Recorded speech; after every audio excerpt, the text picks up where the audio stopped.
Assalamualaikum warahmatullahi wabarakatuh and greetings. My name is Kamilia Batrisyia Binti Kasman, third year medical physics student with the metric number 150341, and I am the presenter and scriptwriter. Hi, Assalamualaikum and greetings to everyone. My name is Muhammad Farizuan bin Effendy with metric number 154352, and I am a third year medical physics student, and my role in this video presentation is as a video editor and a scriptwriter, and I really hope that everyone enjoy our presentation today.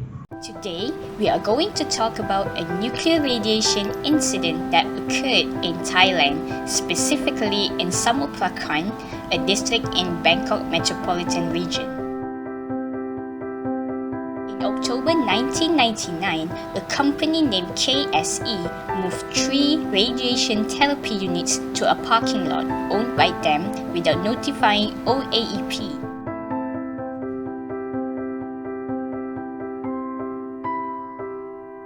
One of the units, a Gamatron 3 teletherapy unit manufactured by Siemens of Germany, was reportedly stolen from here. On January 24, 2000, a couple of scrap collectors bought a teletherapy head device from a stranger. It is quite big in size, around 100 kilograms. They think they can make a lot of money by taking apart this 100 kilogram thing. But what they did not know was that it was a source of cobalt-60 radiation that was not safely stored. None of them recognized the warning signs and they kept it until the end of January. On February 1st, the 2 scrap collectors with 2 other people couldn't wait to dismantle that big thing, so they tried to open it with a hammer and chisel, but only the outer wall was damaged.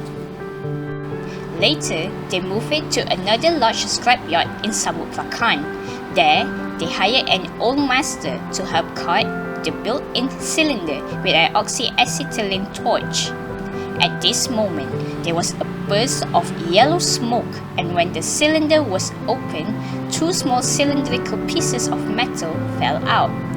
A worker picked it up and then, without knowing the truth, everyone has been exposed to ionizing radiation.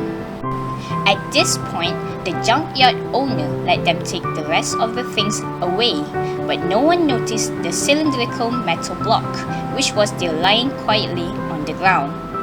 After a moment, the 4 of them were already feeling unwell and slightly dizzy, but they didn't care. The next day, they proceeded to dismantle the metal parts and separate out the lead to sell it.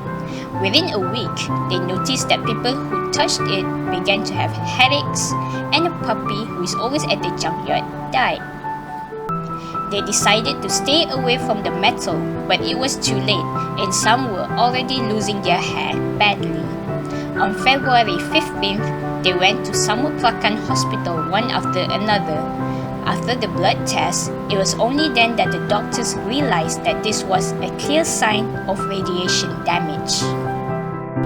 Then, the owner of the scrapyard started to get nosebleeds. Tests showed that his white blood cells were severely reduced, and even his mother, who lived across the street, had the symptoms. Realizing the seriousness of the situation, the doctor quickly contacted Thailand's nuclear regulator, OAEP.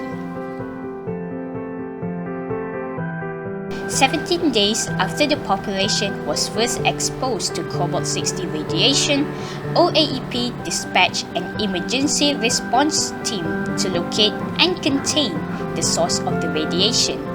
They got the most basic information from patients and doctors. They found radiation levels near the waste plant were 20 times above normal. That's when OAEP realized this was a pretty serious radiological accident. Soon, the scrapyard and the surrounding area were cordoned off, but they did not evacuate people to avoid panic. After a series of inspections, finally, in the early hours of February 20th, the exact location of the radiation source was determined. It was then placed in a shielded container and transferred to OAEP headquarters.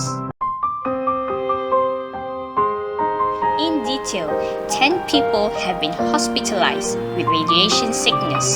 Some of them were burned and others had to amputate their fingers. 3 more patients died from infection and sepsis. In addition, at least 1,872 others were exposed to severe radiation. After the accident was resolved, KSE was fined 15,000 baht, which was around $450 at that time, for the improper storage of the illegally owned source, which is an unbelievably low amount of money and has caused a strong dissatisfaction among the people. The accident caused a stir, and everyone wondered why it was so easy for ordinary people to pick it up. This has also opened the eyes of the community on how dangerous the radiation could be if it is not handled with care. That is all from us. Thank you.